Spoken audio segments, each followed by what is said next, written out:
Velkommen. Astrid, det er helt blødt. Every day and every night. It's getting better with you out of my life. Hvor ulækkert. Mærk på det. Jeg hedder Astrid. Og jeg hedder Clara. Og det her er brevkasse! Yeah! Astrid og Claras brevkasse. Nu skal vi har fået nogle spørgsmål. Og jeg skal lige nævne, at det bedste spørgsmål vinder en præmie. Som Astrid køber. Jeg får nær ikke. Ja. Ja. Første spørgsmål. Har du nogensinde prøvet at kysse en dreng for sjov? Ja, det har jeg. Og jeg tror, vi skal fortælle om vores oplevelser. Min var i... Faktisk. Det var til en fødselsdag, hvor vi lavede SPLK. Og så skulle jeg kysse en dreng. Så skulle jeg kysse en dreng. Jeg skulle kysse en dreng. Og jeg skulle kysse en dreng. Og helt var ulækker. Nå, ja. Okay.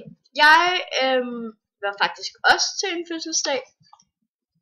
Men det var, han gik en gang i min klasse. Wow! Au for helvede mit øje.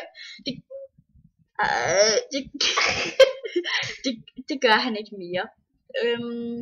Og han havde fødselsdag, og så attackede alle vi piger ham og kyssede ham, fordi han var ret lækker. Så. Hvad var spørgsmålet? Nej, lad os gå videre. Tror du på spøgelser? Nej! Ja, jeg er totalt overtroisk. Det er faktisk rigtigt nok. Det er ikke bare noget, jeg siger. Ikke rigtig spøgelse. Jeg tror ikke på dem, men jeg kan godt være bange på dem. Hvordan kan du det, når du ikke tror på dem? Det ved jeg ikke! Okay.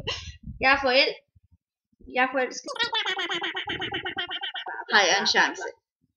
Han går en klasse over mig, har jeg en chance? Nej! Okay, jeg tror, vi skal give et seriøst svar. Og det svar er, hvis du nu tog en gulerod og sagde, og bandt en snor rundt om den og lavede en sløjfe og sagde, det er til dig, fordi jeg godt kan lide dig, og nu er du en snemand, og så løber du din vej, og så vil han kærester. Så vil han helt sikkert være helt vild med dig. Guleroden er et sikkert scoretrik. Ja. Okay. Hvordan kommer man så hurtigt i level? Og det er et spørgsmål, jeg kun kan svare på. Jeg er kun i level 14. Jeg er bare i level 1, start 9. Okay. Og det du gør, det er at du laver en bil, og så ser mennesker den, og så, fordi de er søde. Ja, nogle mennesker er søde, nogle mennesker er ikke søde. Jeg opfordrer jer stærkt til at være søde. Det er ikke sjovt, når man ikke er sød. Jeg er sød. Nå, ja, kom videre. Hvis du havde 2.000 diamanter, hvad ville du så bruge dem på? Jeg vil bruge dem på en masse særlige hilsner til alle mine dejlige mennesker. Men det er rigtig strengt, fordi at du gider ikke engang give mig, når du har allerede diamanter. Du gider ikke give mig nogen særlig hilsen. Jamen, jeg sparer på dem. Lad være med at spare, det er dårligt for miljøet. Ja. Jo, miljøet er mig. Okay. Hvad er det bedste og værste dag indtil videre? Jeg tror, jeg starter. Jeg tror, at det var, da jeg fik min lillebror Vilas for 5 år siden. Var det den bedste eller den værste dag? Den værste. Han har stjålet al opmærksomhed fra mine forældre.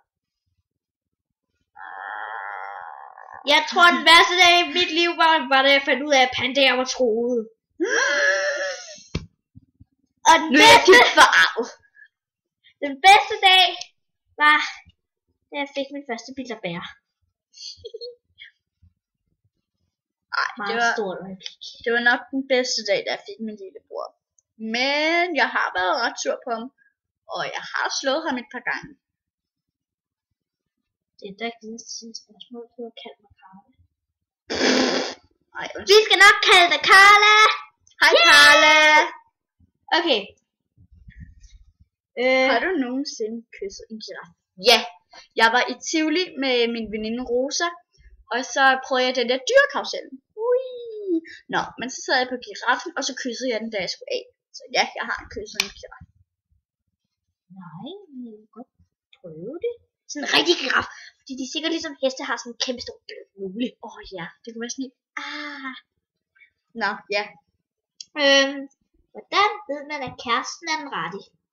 Det ved vi ikke. Det er kun, hvis han vil tage imod en gulerod med sløjfe på, at han er den rette. Ja, ellers så er det et no-go. Så skal du bare droppe ham med det samme. Okay? Det er mit råd til dig. Har du nogensinde kysset en blåhval? Jeg synes, vi har fået det her spørgsmål før. Har du nogensinde kysset en giraffe? Nej, det er nok ikke noget. Nå, men jeg vil godt svare på det. Jeg har aldrig kysset en blåhval, men jeg kan godt tænke mig det. For jeg har aldrig kysset en blåhval. Jeg er helt aldrig. Endnu. Jeg har faktisk aldrig set en blåhval. Jeg har Ikke en lavet, ægte.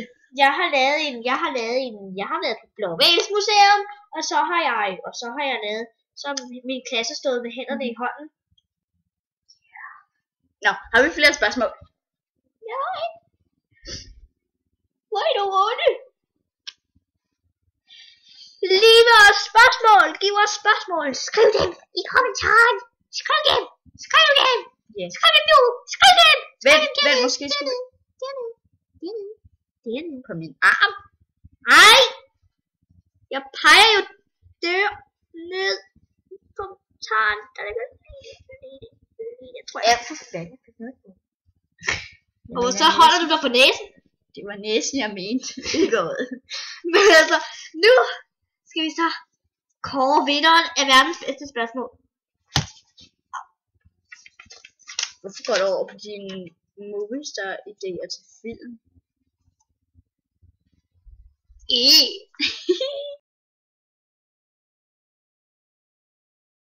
Kandidaterne: Julie, Vester, Søde Sigrid, Ruella, nu er det lidt ligesom hun lavede, Jeg kan godt lide Mathilda, chokolade. 3D og Demon Bitch. Wow, jeg elsker dit navn. Ja. Kald mig Carla. Hej Carla. Hej Carla. Esther Karoline. Tak for dit spørgsmål, Esther. Karoline. Muld. Ups, nej. Hun kom til at starte det forkert. Det skulle have været Mulle D, men hun kom til at skrive Muld. Undskyld, Muld D. Ups. Jeg glemte at skrive de to. Ej, Astrid, hvad er der galt med dig? Den, der har skrevet, har du nogensinde kysset en blåhval, og den, der har skrevet, er kæresten den rette. I ved vel selv, hvem vi er. Ja.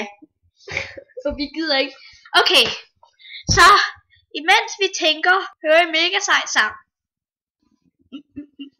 Okay. Det er ikke mig, det er ikke dig, der skal synge sangen. Det gør jeg heller ikke, danser. Og den starter nu. Bounce. Bounce. Nu er vi tilbage med de store nyheder. Og trommevirvel. Jeg gør det med neglene. Se, hvor pæne mine negle er. Det er Astrid, der har lavet dem. Og vinderen er... Kald mig Carla!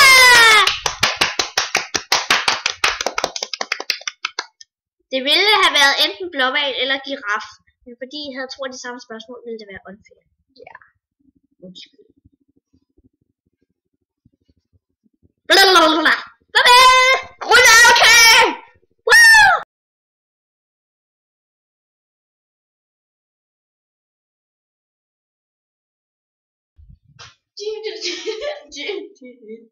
Bounce.